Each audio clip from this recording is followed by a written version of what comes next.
they? Yeah. Well, you're very welcome, Ivan. We have a number of people joining us tonight, and I'll probably be quite lazy and ask you to introduce yourself. But please do. So, Ivan, tell us about yourself and your long connection with the making of books. Oh, well, I was born into it, really. The O'Brien Press was founded when I was 5. In the family home. And it gradually grew and expanded, and the family left and the company stayed. It was there all throughout my life, really. I remember when I was in college, I'd come home in the evening from doing my work, and then I'd start doing my work, and evenings, weekends, and holidays to get stuff done. I was of a nerdy generation, so just when computers were becoming a thing, I was, a teenage male and therefore interested in such things. So was able to bring something fairly new to the party, not just an extra set of hands, but an extra set of skills. So we went for email and networking and all that type of stuff a long time ago. It's how we were able to get the O'Brien.ie domain, Oh, of course, yeah, because there's a number of O'Briens that could have tried to. Yeah, and plenty did. It came along later, but we got it in the 1980s, back before, back when we had a little machine that dialed up and exchanged email 3 times a day. We thought we were super sophisticated. Yeah, and you were. Yeah, and we were. Yeah, so I've been there ever since. I had a brief escape into science and academia, and then came back really to the family company, which I'd never really left. And I'd worked for done a couple of other publishing-y things on my big year out in Australia, as well as doing some work when I should have been doing my exams in college, earning a few bob, doing desktop publishing for people producing exam certificates and training organizations how to use their own tools, all that type of thing. But I've been working for the company since 1997, and initially building our website, and then working in production, and then working in sales, and then I've been MD now for quite some time, and just trying to make sure that the whole operation works and makes sense, I suppose, is my job. Great. Well, tonight, Ivan, you're going to explain to us how to make a book, which I think is a nice dialing it all back. And I think it's very helpful because in publishing, it's a very detailed industry, and some people, because of, like, as you already have mentioned, like timeline and need to get things done quickly, you can focus on your part of the process, but it's so important to have the full process in mind. So tonight, I think you're going to, I don't know if you have a presentation or if you're going to speak us through it. I do, yeah. I've got a presentation. And you should be able to share, and I think nicely I can hide myself as you're doing that. Excellent. And I think, well, I'll mention it again. Tonight we nicely have 2 prizes for our attendees, and they are each a voucher of €50 to spend on O'Brien books. And we are usually very lucky that participants want to ask questions, but just to really help the question asking along, we will give one of the prizes to someone who asks a question. It's not necessarily the best question, so you don't even need to worry about the caliber of your question. And then the other one we will nicely pick at random. But I just thought I'd mention that now. Now, I've got one specific question, one point along the way, where I would expect answers to go into the Q&A. Oh, very good. Oh, so okay. So there is closest to the right answer. Yes, one of the vouchers. Perfect. Okay, and then the other one we can give to whoever asks the best question. So there's contest everywhere. Yeah. That's great. Well, Ivan, we'll let you take it away, and then I'll step in at the end to ask any of the questions. Okay, super. Thanks, Elizabeth. So let me just share my screen here. Now, can everyone see the slideshow? Fantastic. Okay, look, we're not here for a very long and detailed and heavy night, and I know that we've got a mix of people, people who are trying to get into the publishing world, people who are already in the publishing world, people in Ireland and abroad, quite a mix and all that. So I'm going to keep this very general. And if anyone has any question at any point, I'd be delighted to be dragged away on a tangent. That's not a problem at all. This is an extremely tangential business. Very hard to keep anything on the straight and narrow, and it's almost more fun when you don't. So if at any point anyone wants to put a hand up or ask a question, I'll probably be rapiding away, but Elizabeth can draw my attention to it, and I'll try to address it at that point. All right. So those of you who are on the NUIG Masters course, you might recognize some of these slides because I've taken the talk that I gave to you in September as a bit of the architecture of it, but I've taken a very different focus as well as compressing it right down because we had 2 hours then to talk about one thing, and I've got a lot less time now. The focus today is just going to be how do you make a book, and as you can see there in my title slide, it takes a village. I think that there are some perceptions about how books are made, and more specifically, who makes a book that people have that are just plain wrong. So if I can, yes, okay, sorry, I've already talked a little bit about the company, so I'll skip over this bit. Yeah, founded in 1974, based in Dublin. We do about 45 new books a year. We've produced about 2,000 books since the beginning, which is a lot. Most of our market is Ireland, but we do have a fair grip of an international market, both in terms of physical book sales and rights. And we always have right from the very beginning. I suppose we're one of the more outward-looking companies on the island. But there we go. Right. So who does what, when, and for how long when you're making a book? Well, I think if you ask the man on the street or woman on the street, because she's a lot more interested usually than the man on the street when it comes to books, author writes a book, great, happy days, and then it appears on the shelves. Now, those of us who are thinking of getting into the book industry have a slightly more sophisticated understanding and realize that there's a bit more to it than that. So the author writes the book, the editor edits the book, and it's printed. What could be easier? Unfortunately, for those of us who've been actually working in the industry for a little bit longer than that, it's a little more complicated. And there are a few more people involved and a few more stages. So what I'm going to do to illustrate this is to give the journey of one book from beginning to end, a very, very curtailed, summarized version, but just to give an idea of who does what and what they bring to the party. And the overall shape of this is on the 20th of September 2019, we first met the author of this book. And in September 2021, almost exactly 2 years later, the book appeared on the shelves.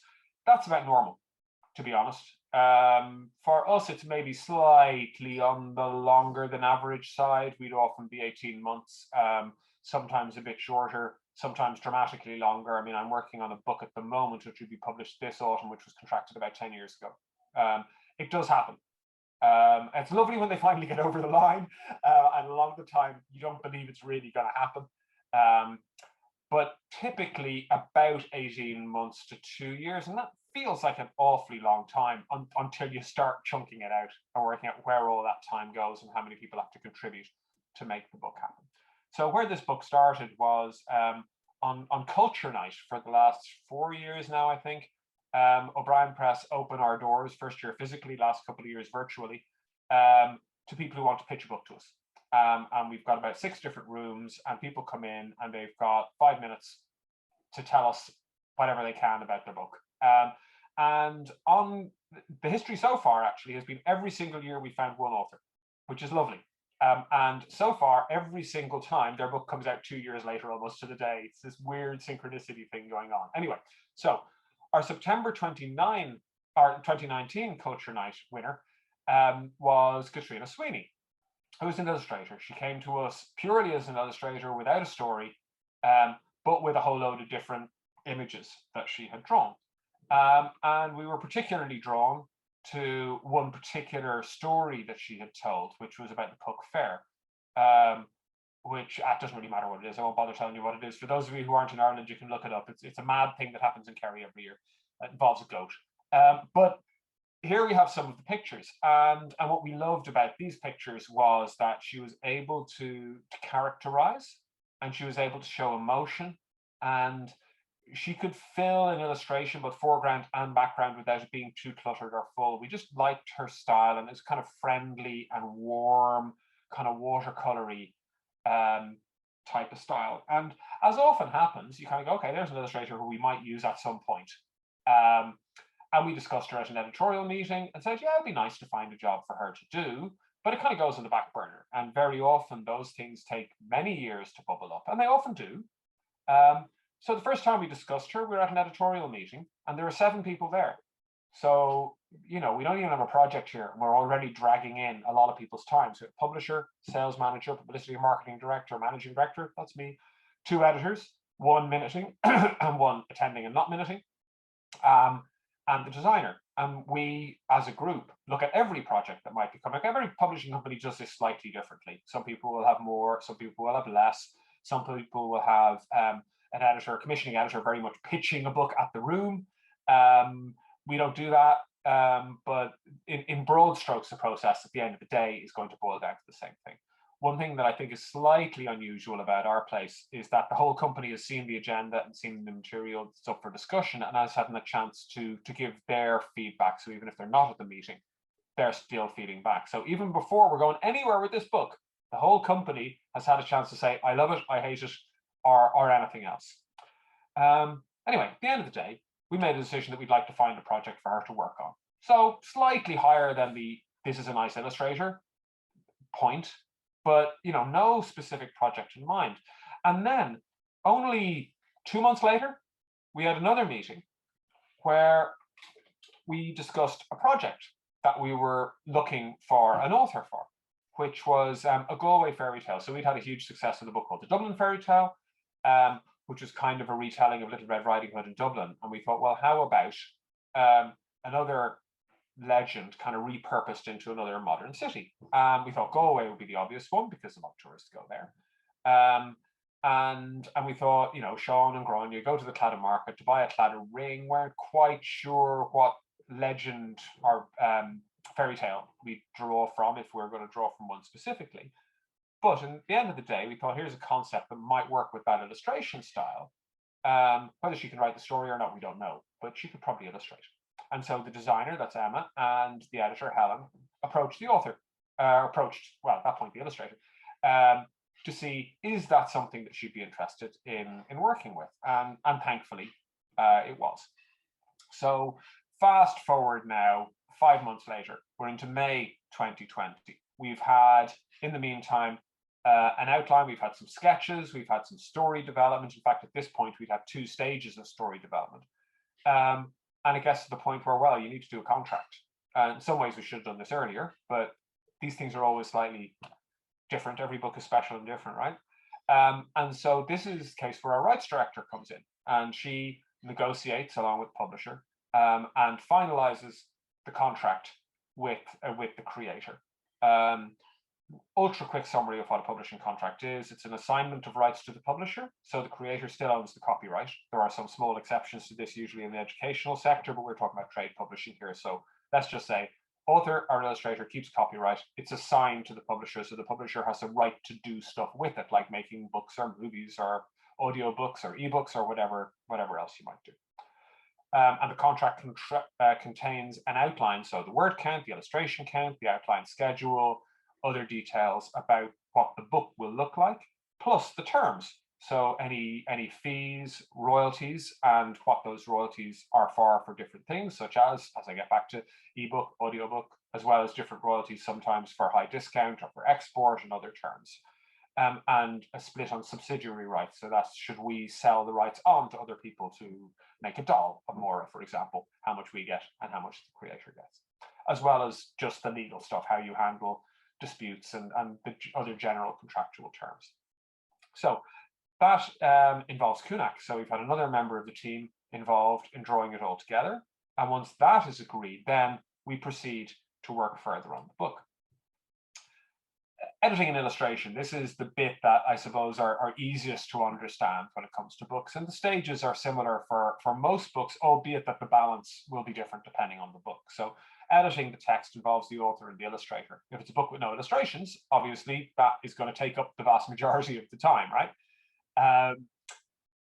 Conversely, if it's a book that's nearly all illustrations, the text bit can often be quite short. So we did a book of illustrations of horse racing this year. And so the pictures come first and the text follows, but generally you start with the text. Next phase, you put the text on pages, and that's generally done by the editor and the designer working together. Then you add the illustration. In this case, you have the editor, usually the author, who will have provided, if it's photographs, they'll have provided them usually, or provided links to them or access to them. The illustrator, if the illustrator is doing either the author is the illustrator or commissioning an outside illustrator, you've got to art direct, you've got to position on the pages, you've got multiple iterations of that. It can be a very complex phase. The designer is involved, and often a researcher or third party will clear the copyright and all that. Pictures are hard. I don't think people quite realize just how hard and how frighteningly time consuming pictures are. The number of authors who still think that I got this off the internet means you can use it in a book is frightening. And you can't just do that for two reasons. One, it'll look rubbish, because a picture that's good for appearing on the internet just won't be print ready. You can pretty much guarantee it. And secondly, you won't have the rights, because people throw all sorts of stuff on the internet without clearing copyright. In the book world, we are in the copyright business. We make copyright, we sell copyright, we respect copyright, so we don't steal other people's copyright. So if we're going to put a picture in our book, we're going to make damn sure that we have the rights to do that. And that will involve tracking down who owns it and paying them, most likely. That is surprisingly complex in an awful lot of cases. Next, add the extras. Now, in this case, because it's a picture book, we don't have a bibliography, an index, blah, blah, blah, all the many other elements you can have at the end of a book. That can take a lot of work, a lot of time and effort and expense. And those would typically be done by the editor and or freelancers, and may drag the designer back into the picture again. And then the last item, check, check, and check again. Every time you check a book, you find an error. I think we're very much in the Persian rug market here. You don't want it to be perfect and challenge God, which is just as well, because it's just about impossible to make a book perfect.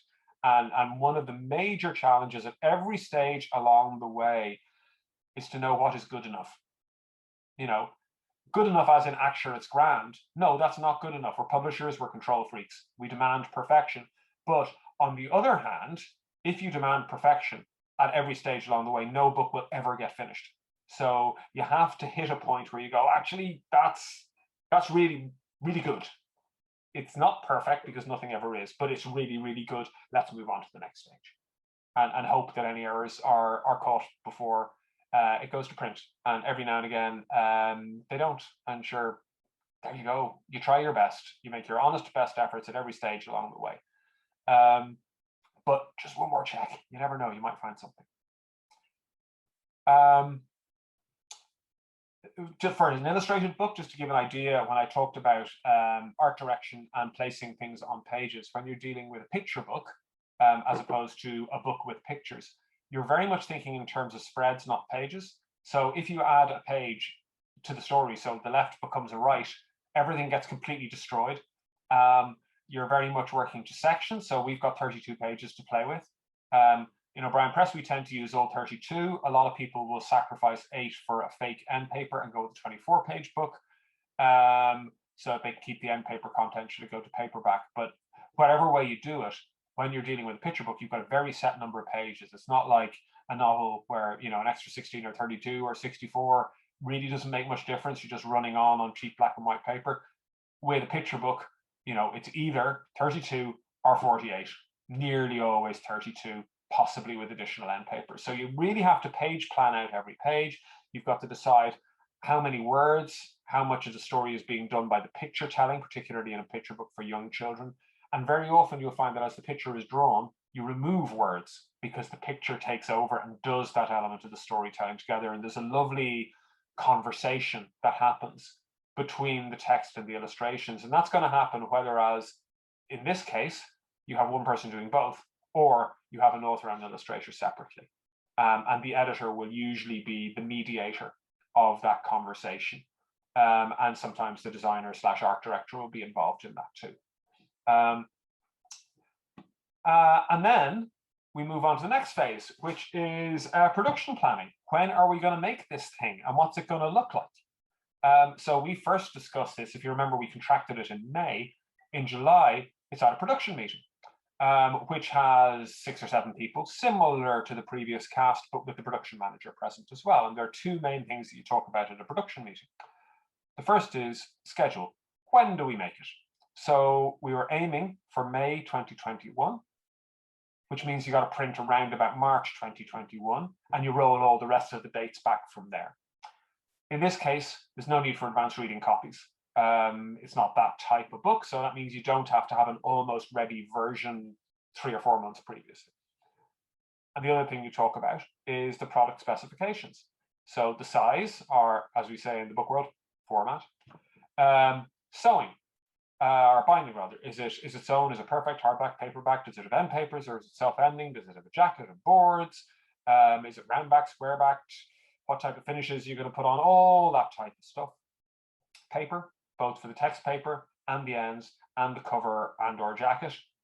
Printing, black and white or color throughout or in sections. And if you're doing a black and white book with color sections, how many color sections? And are you putting black and white pictures throughout the text too? And if you are, that means you probably have to go sheet fed rather than web fed. And there are so many decisions and discussions to be had at a production level. And that's where everybody's experience and wisdom comes in really handy. And the old print quantity question. We all throw a dart at the wall and hope we're around about right. We won't be rushing off for a reprint too early or left looking at a pile of 2,000 at the end of the season, wondering why we printed so many. And that's all managed by the production manager, Bex. So yet another member of the team who's mentioned. So we move on into the deep production stage. We've got all our words sorted. Now we move on from pencils, and there's several iterations of those, into color. And we got something that looks an awful lot more like a real book. And then the changes. Because when you're in the world of publishing, you'll always get changes. You've got a path, you've got a route, you've drawn a plan, meaning this is what we're going to do. And something always changes. It could be the tiniest thing, such as, oh, we need an extra 16 pages, or the pictures aren't as good as we thought, or, oh gosh, this needs a map, or it needs an index, or maybe it needs a double index, or maybe it needs a libel read that we hadn't thought of before. There'll always be changes. In the case of this particular book, there were two significant changes. The first was that we had intended to bring it out, you'll remember, in May 2021. Well, we were still in the middle of a pandemic in November. And we thought, well, Galway is largely a tourist town. If we bring it out in May, that's for a tourist market primarily. And there won't be any, or at least it looked like there weren't going to be any. Turned out we were right.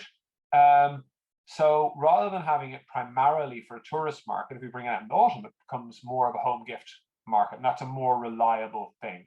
So in November, we decided push it back to autumn. It wouldn't work in the spring, and it probably will work in the autumn. I think we were right in that decision. And then the second thing, and this was February, when Ruth, our marketing manager, on the back of a discussion about how Irish language sales had really been increasing. For those of you who aren't Irish or aren't in Ireland, we have our own language here. It's a minority language. If you're in the UK, the nearest thing is probably Scots Gaelic or Welsh. And a certain number of people speak it, but not that many, and usually not madly well, but it is taught heavily in schools. And the market for a long time had been going down until about 3 or 4 years ago, when there was a definite uptick. And that has been consistent and steady ever since. And our children's laureate at the moment, Anya Glynn, publishes exclusively in Irish and has been pushing Irish language further up the agenda as well. And so Ruth said, well, this is a book about Galway, which is an Irish-speaking region of the country. And we had translated picture books, notably one called Where Are You Puffling, very successfully into Irish previously. She thought, why don't we do it simultaneously in Irish? Never done it before. Won't be madly hard. So in February, we decided not only are we doing one book for autumn, but we're doing 2 books for autumn. And so that involved finding a translator from the right part of the country, because Irish has dialects, getting it translated, actually changing some of the illustration, because the illustration has words in it, and those words were in English, and all the other things that are involved in that. So we had a parallel production stream for the Irish language bit as well. Then we move on. As we get closer to publication, we're kind of into the summer now. It's coming out in 4 or 5 or 6 months, and now we're talking, to the sales and marketing team about, so we've all been involved in the production and creation of this book, but it's no use if we can't sell it and we can't make the most of it. And so at our sales meetings, we discuss what marketing materials do we need, what do we need to derive from this book to make the most of it. Brenda and Elena suggested making standees. This is something that we've been doing very successfully. So these are printed rigid plastic cutouts of characters in books that have a little strut on the back, so they stand either on a table or a window in a bookshop.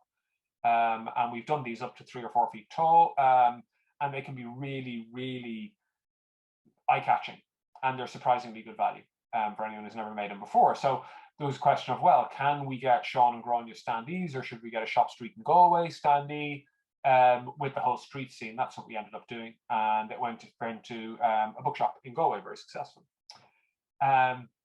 Meanwhile, the marketing team, mainly Trina,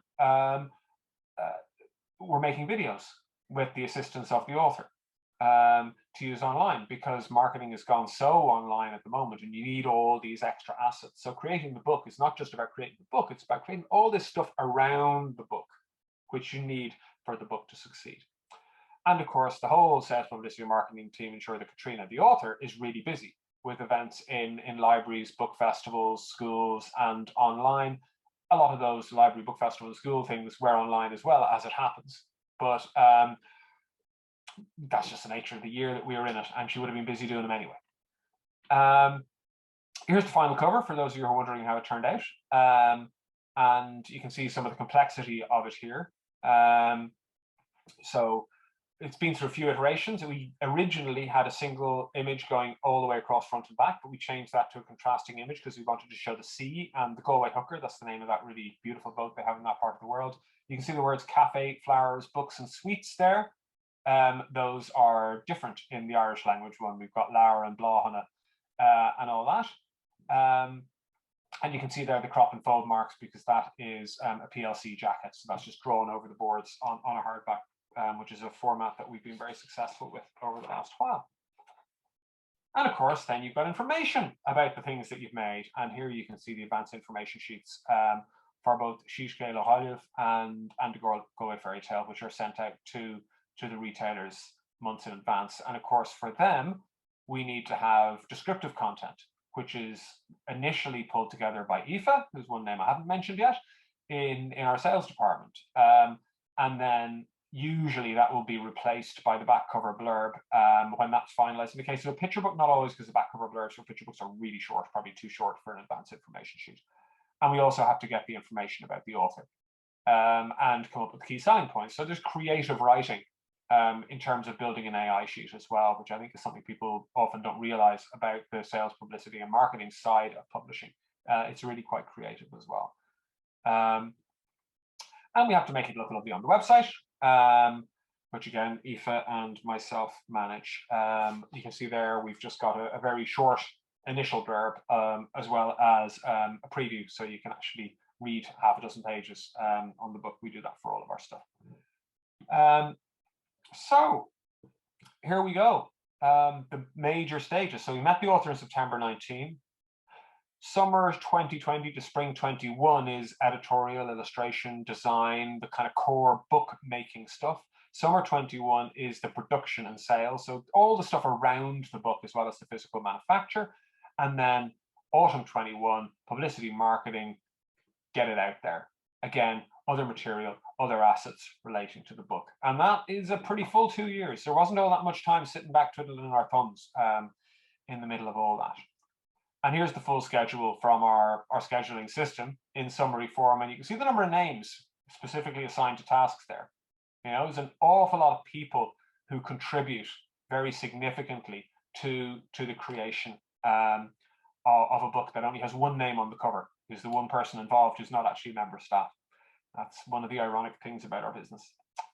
And here are the finished covers of the two. So you can see there, Cafe, Blahana, Laur, Milshon, etc. on the Irish language cover. So that is a relatively normal book. So that took 2 years. So what's the fastest possible book?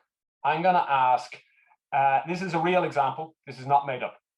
So I want people to put in the Q&A how long they think the gap in weeks is the realistic minimum between the first time you talk to an author and the book's publication date.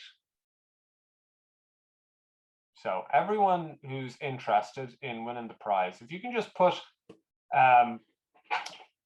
in the chat, I suppose.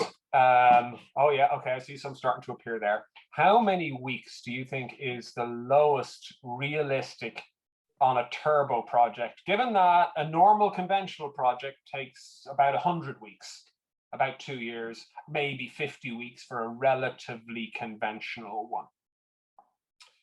So this is a book where I first talked to the author on Twitter at lunchtime on Tuesday the 3rd. I won't tell you what month or what year just yet. And first talked to her on the phone at 6 o'clock that evening. By Friday the 6th, so 3 days later, we had a contract agreed in outline, and the core manuscript, along with most of the illustrations, had been delivered. By Monday the 9th, so we're 6 days afterwards, the book had been designed, about 3 more illustrations had been commissioned, a cover had been designed and put in place. The next day it went to print.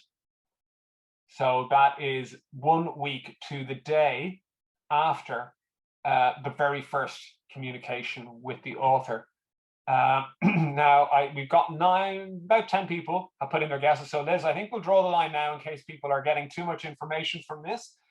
And the first copies were sent to paying customers 10 days later on Friday the 20th. And the book was published on Monday the 30th. So I'm going to call that 3.5 weeks between the first talk to the author and the publication date. And by the time we got to the publication date, about 1,500 copies have been delivered in the post. Because on the week after, on the weekend of Friday the 21st and Friday the 22nd, me, my wife, my kids, my mum spent 2 long days in the office filling about 2,000 envelopes with copies of this book. And they were delivered over the following week. I have to ask, Ivan, did it feel like this was the kind of book that had to get out there immediately? Was it very relevant? Yeah. Yeah. So how is this lunacy possible? It's possible because instant editorial decisions largely by email. I mean, the company was all working remotely at the time. So it's, everything was by email anyway. And thankfully we had a meeting that week, but if not, we'd have just done it by email anyway. Tiny team on the book. That's how you get stuff done quickly, right? You don't do this collaborative stuff that we publishers love doing. I was driving it basically. I saw it, wanted to do it, pushed it past everyone. Totally cooperative author, didn't fight on the edits. Totally positive and helpful, had the image that we used on the cover or an object that we were able to scan. A very low risk, we weren't depending on it. I mean, it was a lovely thing, it was a fun thing, but it wasn't like, oh my God, if this doesn't work, our year is done, or it'll make the year if it is. It was a fun project. And primarily the willingness to just step in and do it and set aside whatever they were doing. So the illustrator, the designer, proofreader, etc. When I approached them, they just dropped what they were doing. And they said, yeah, I'll do that, no problem. It might have only been a half hour's job, but they could easily have said, I'll do it tomorrow or next week, and they didn't. They just said, yeah, okay, do it. Local printing. I mean, we're actually very lucky. I was in New Zealand a couple of years ago, and they have to set their Christmas print runs in July when they send their print jobs off to China. They get one shot at it. The books come in September, October. If they need a reprint, they can't. We are lucky, even now in post-Brexit COVID nightmare scenario, where it can take 6 or 8 weeks to get a reprint in on occasion. But we have so many printing options close to home in continental Europe. But when you want something done really, really quick, there's nothing like the guy down the road. And in this case, we had two printers down the road, one digital and one litho, who were able to print this. It was a lot more expensive than it would have been to do it abroad, but they were able to do it on a sixpence, literally having books back within a week. And also sense of urgency and fun. This was fun to do. It was crazy. It was daft. I mean, what type of lunatic is going to talk to an author for the very first time at the start of November and expect to have a book with all of their thousands of fans around the world this side of Christmas? That was patent lunacy, right? And so had you worked with the author before? Never. Brilliant. Love Never. it. I've been following the author on Twitter for about 4 months before that. And she said on Twitter, these tweets are kind of interesting. Some people are saying maybe I should make a book out of it. And I just approached her and said, I work in publishing. I'll help you do whatever it is you want to do, expecting that would be advice on how to self-publish. And when I was on the phone to her, it became clear she didn't want the hassle of that. And I said, well, we can kind of do it. It probably won't make us any money, but that's not the point. This is just a nice thing. And it turned out it did work. This is the book. It was November 2020. I said, why? Because sure, what else would you be doing? We were all miserable, or scared, or both. And this was fun. And we wanted to laugh. It sold nearly 10,000 copies, so it can't have been all bad. And so that shows that, there is a standard, normal, sensible, coherent way to make a book. And there's complete lunacy. And there is a very small space for the second in the midst of the relatively sensible amount. I think it says a lot about you, Ivan, that as a company, you can do both. You can do the Our previous record before that for Superfast was when we had a book about the election of Mary Robinson, the Irish president, in the shops, I think 2 weeks after her inauguration, including the full as delivered text of the inauguration speech. Amazing, yeah. Which was madness, but yeah, we knocked that out of the park this time. It was yeah, and I think there are certain books, and now that I see that this super fast book that you did was like tweets from a COVID cocoon, it was so relevant, and it helped people make sense of what they'd just experienced. Like, when you have something in a book, you're like, yeah, that's so it, you've nailed it, but it wouldn't have the same punch a year later or 2 years later. I see a couple of questions here, which maybe I'll address. If that's that would be great, Ivan. Please do. What does all company feedback look like? Is it just informal comments in an email or something more? What we do is we have a file, just a responses file, for every project that is on the agenda for an editorial meeting, and anyone is free to write whatever they like in there, and it is read out or summarized if it's very long. At the start of the discussion in the editorial meeting. So we get the perspectives of everyone who's not in the room before we get the perspectives of the people that are in the room. And it could be anything. It could be yes, it could be no, it could be really fine detailed stuff like this will only work if X, Y, and Z, or whatever, doesn't matter. It's a very open thing, but it's every single person in the company is welcome to say whatever they like about every project. Very rarely books can be scrapped and not go to print after the initial. Did I say that?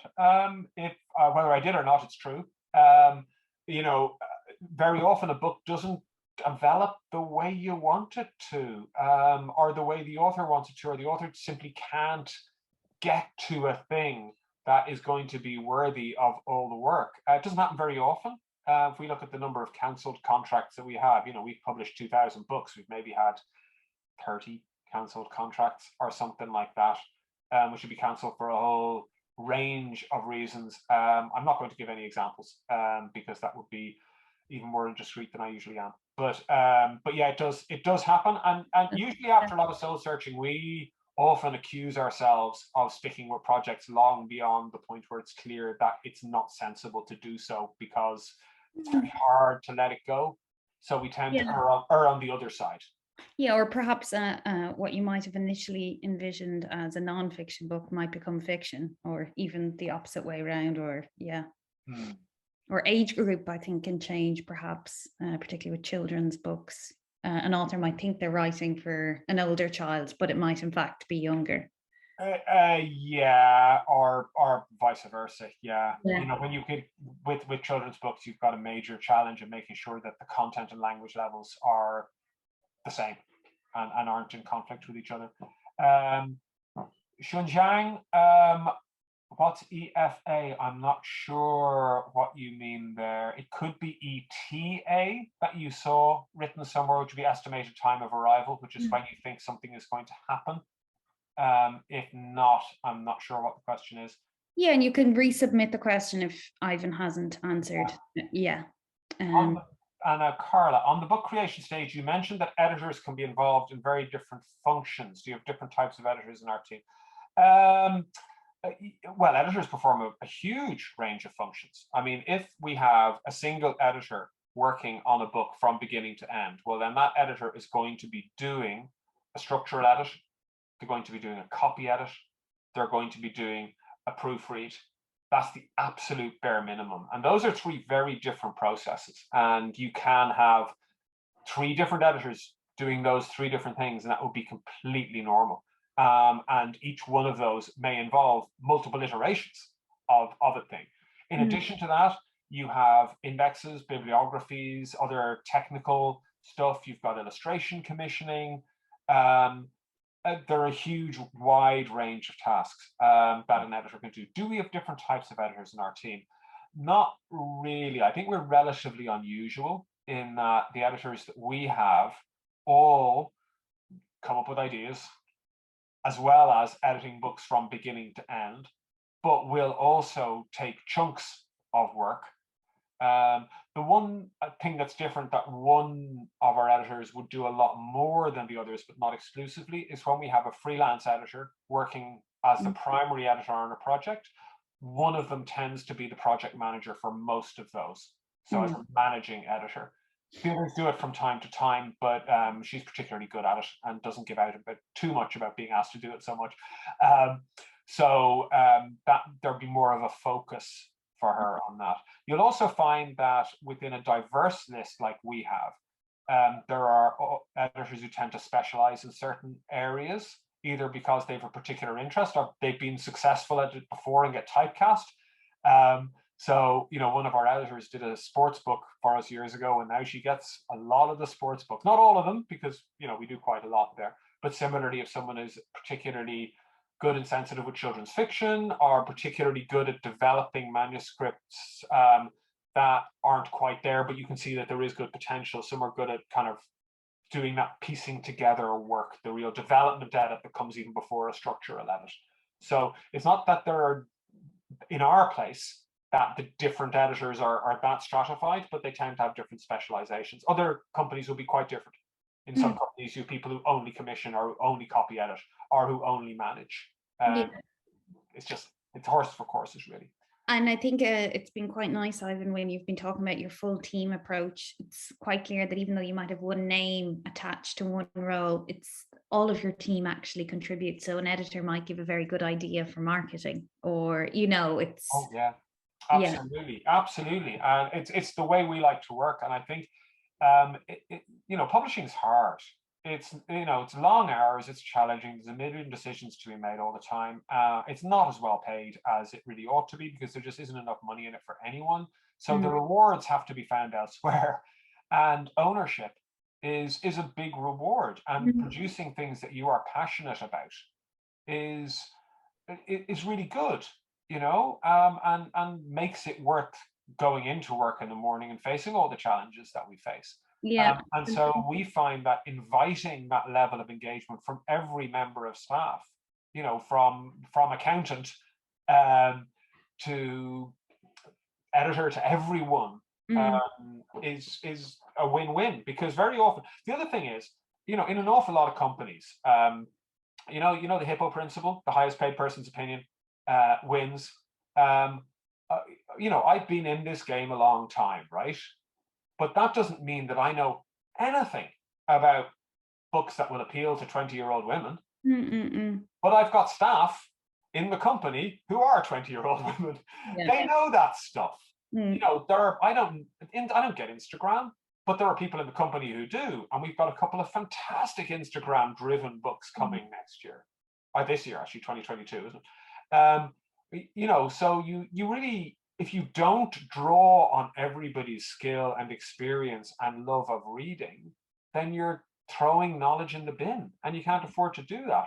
And similarly, like, you know, we've done some really groovy YA books in the last couple of years. Why is that? Well, largely it's because we've got a couple of young members of staff who love YA and who pick the good stuff and help push it through and help make it as good as it can be, and help make the marketing campaigns for those books be as good as they can be. I see we have another question here. Do you have to form a new contract when and if you decide to print a translated book, or do you include translation rights in the first contract? I'm actually unsure if you have many books in translation, Ivan. We have huge numbers of books in translation. Yeah, really? rights sales is a key part of what we do as a business. If you look on our website, beside on any of our books, we list what rights have been sold. And if you go to the covers tab on our children's books, it will show you the covers of the books in the other languages, which is great. I'm not sure now that I was aware that you sold rights, but would you buy books in as well? Oh, do we buy in? No. I think that's what this question is, but both are interesting. So you can tell us the information on them.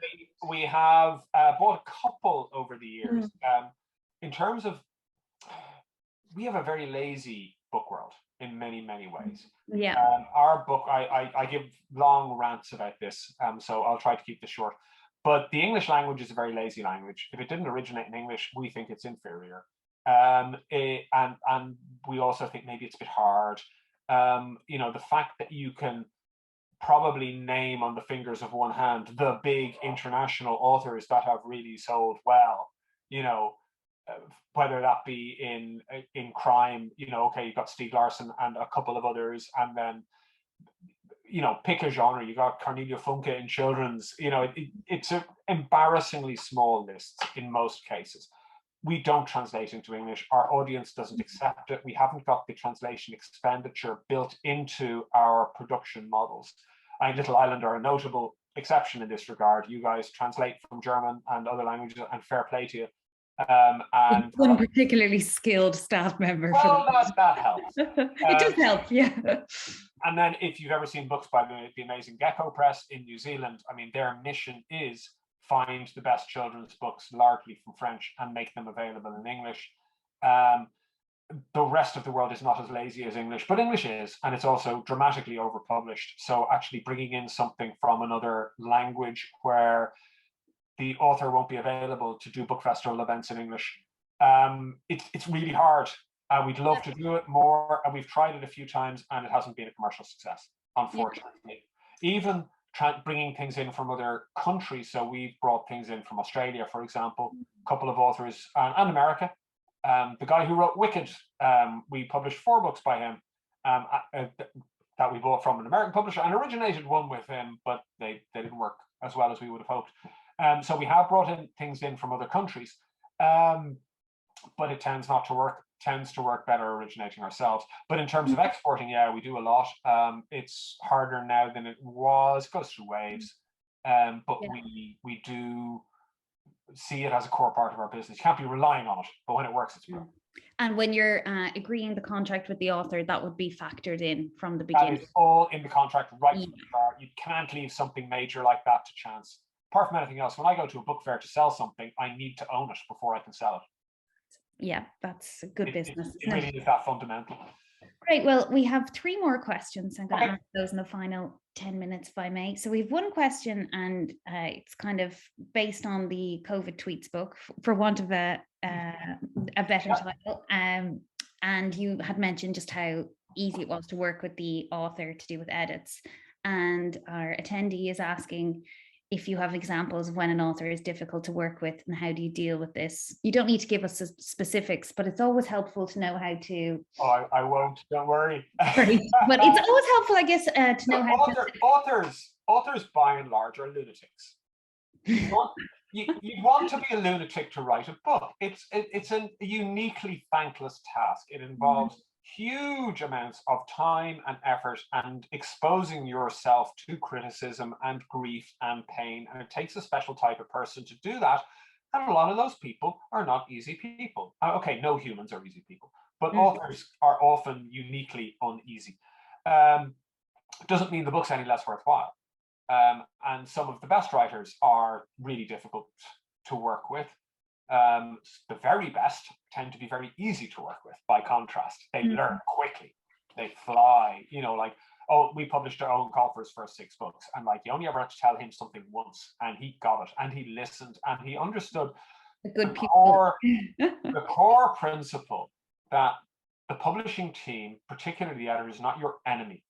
They are on the same team as you, trying to make this thing which you hold very preciously to your heart as good as it can possibly be, and that involves changing it.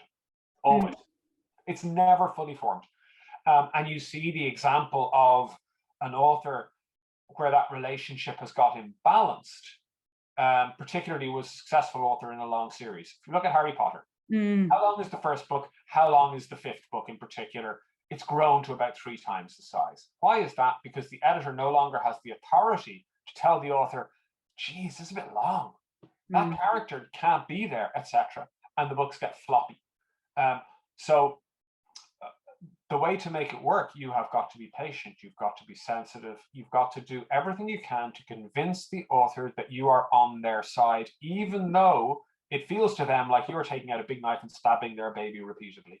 You know, you're not. You're trying to make it as good as it can possibly be. And it takes trust. I mean, we've had authors where every single book, we've had to move them to a new editor because they've fallen out with the previous editor. And it's so hard. And then similarly, sometimes you'll have an author coming to you and saying that, oh, the previous publisher weren't very good to deal with. And very often you'll find the author probably was the problem, not the publisher. Yeah. Not always, but sometimes. I think that is the working. And I think you're quite right that the important thing is to emphasize, like, we are all committed to the same goal. It's negotiation, really, isn't it? And one of the most frustrating things, and it has happened to us a couple of times, is where there's a significant flaw in a manuscript, be it, you know, a pacing issue or a character or an ending, as often as not. And you tell the author, this is just not as good as it can be. This is a problem.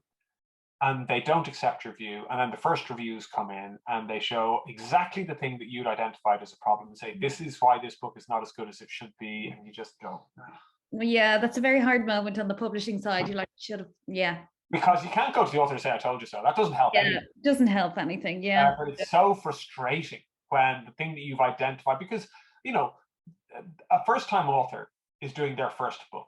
It's done about 2,000.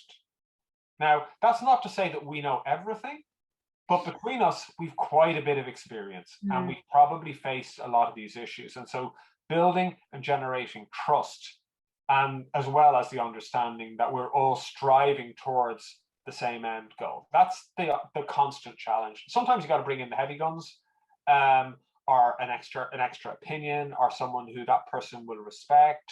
That's where sometimes an agent can be really handy, or sometimes an agent can be a problem, depending on the relationship. But it can be really hard. There's no single answer, because you're talking about humans dealing with humans, and that's something innately complex.